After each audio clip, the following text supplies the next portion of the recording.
A ida para as praias de Mosqueiro antes era feita em barcos.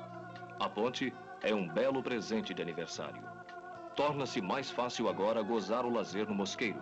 A ponte possui um vão navegável de 3 vigas contínuas de cerca de 119 metros de comprimento. A comunidade de Mosqueiro alegra-se com a visita presidencial, marcando-a com um obelisco.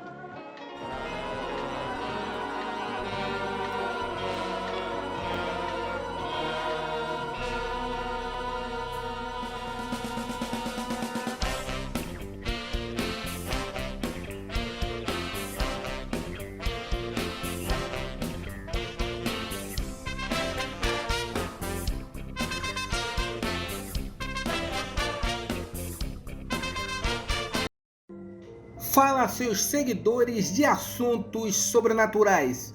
O meu nome é Peter Miller e eu vou te contar uma história que aconteceu comigo há muitos anos atrás, lá na cidade de Mosqueiro, que por sinal, aqui neste canal eu falo muito desta cidade, porque eu passei vários veraneios lá em Mosqueiro e para mim sempre foi uma cidade maravilhosa. É uma ilha, na verdade, é uma ilha ao lado de Belém, que muitos belenenses vão passar veraneio lá. É uma ilha com praia de água doce, é maravilhoso, é maravilhosa a ilha de Mosqueiro.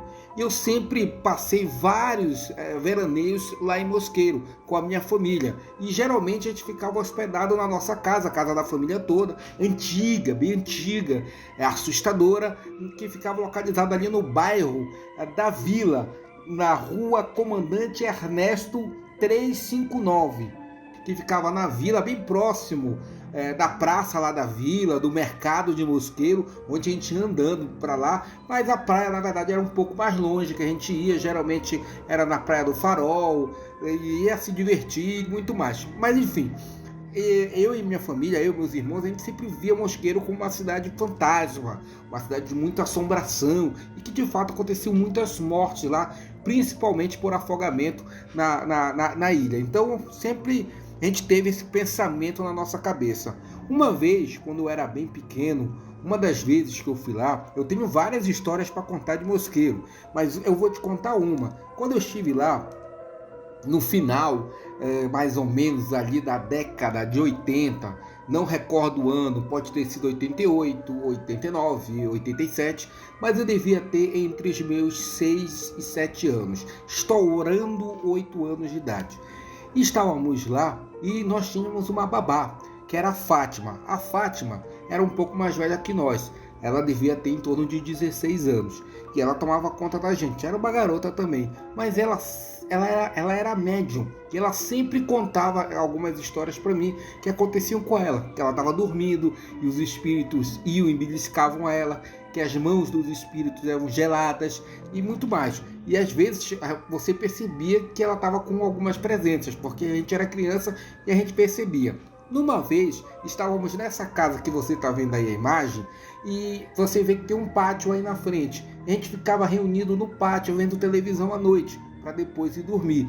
E tinha 3 quartos lá para dentro. Ela parece ser pequena, mas ela não era tão pequena essa casa não. Ela tinha um corredor longo e lá no fundo tinha uma cozinha gigantesca. E esse corredor era tão longo que tinha 3 quartos nele. E a gente ficava em um deles sempre. Bom, numa das vezes, a gente estava aí no pátio assistindo televisão, devia ser umas 9 horas da noite, e ficava tudo desligado, do corredor para a cozinha, tudo desligado, porque todo mundo ficava reunido no pátio. E a gente, criança, ficava andando, brincando, quando meus pais estavam assistindo televisão. Numa das vezes, ela chegou comigo e falou: olha, tem um homem lá no fundo. E ela fez meio que escândalo. Meu pai foi lá, viu que não tinha ninguém. A minha mãe foi lá, viu que não tinha ninguém. Mas eu fui ver. E quando eu fui, eu vi essa pessoa que ela estava falando. Era um espírito, ela estava vendo um fantasma. Eu acabei vendo uma pessoa escorada na mesa. Eu não tenho a foto mais do local, né? Interno da casa. Mas escorado na mesa da cozinha, tudo escuro. Apesar de estar tudo escuro, eu vi a sombra dele. Não dava para reconhecer o rosto, né? Eu vi a silhueta do homem. E ele me lembra que ele tinha uma cabeça muito grande. Era uma cabeça grande e ele estava escorado. Não se mexia e eu percebi que ele estava olhando para mim. estava na direção, mas não falou, não se comunicou. Aliás, até me arrepiei aqui só de lembrar disso aí.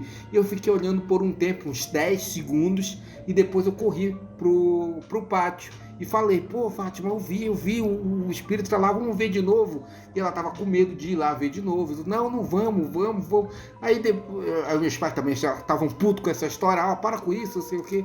Mas depois eu fui lá e não vi mais o espírito. De manhã eu passava lá no lugar onde ele estava, nunca mais vi.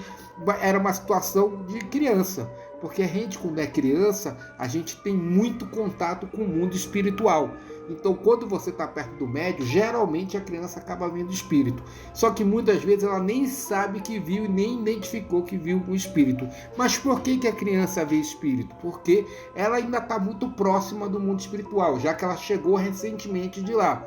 Então, por isso que ela consegue ainda ter contato com muitos espíritos, muitos amigos espirituais, e de vez em quando aparece aí alguém um pouco abaixo da sintonia dela. Mas é difícil, a criança geralmente ela tem essa proteção espiritual para que espíritos bem abaixo, com a sintonia muito lá embaixo, não prejudique a criança. Se depois dos 10 anos de idade a criança continuar vendo com frequência espíritos, tiver amigos espirituais, né, esses amigos imaginários, aí é interessante levar para uma casa espírita, porque ela provavelmente vai seguir com a sua mediunidade. E aí a vida dela vai ficar muito difícil se ela não saber administrar isso aí. Bom, essa história que eu queria contar, lembrando aí meu passado antigo da cidade de Mosqueiro, e é isso que eu queria contar na história de hoje. Cara, vê se você gostou desse modo como eu fiz o vídeo, se inscreva no canal, dá um like, dá um joinha, que é muito importante que vocês escrevam o que é que vocês acharam, que eu preciso da opinião de vocês para gerar melhor conteúdo aqui para o canal do Siga Fantasmas.